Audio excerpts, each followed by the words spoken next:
So, ayan na mga kamamshi. Try na natin.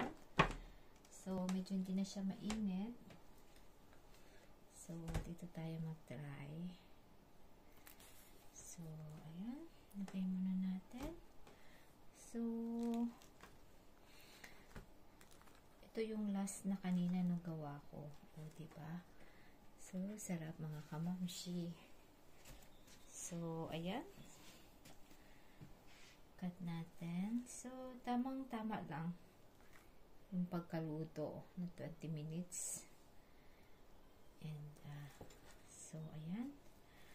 Cut natin siya. Sarap.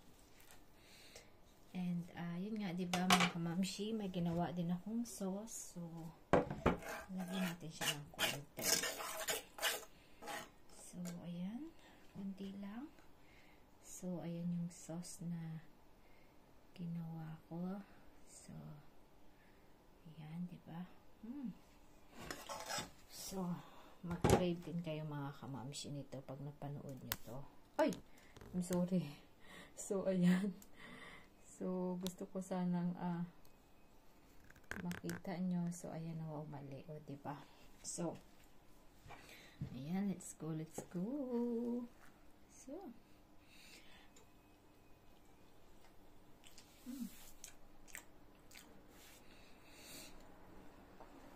sarap.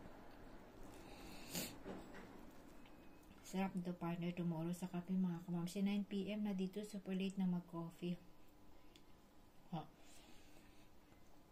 Tomorrow masaya pa rin mga kamamshi.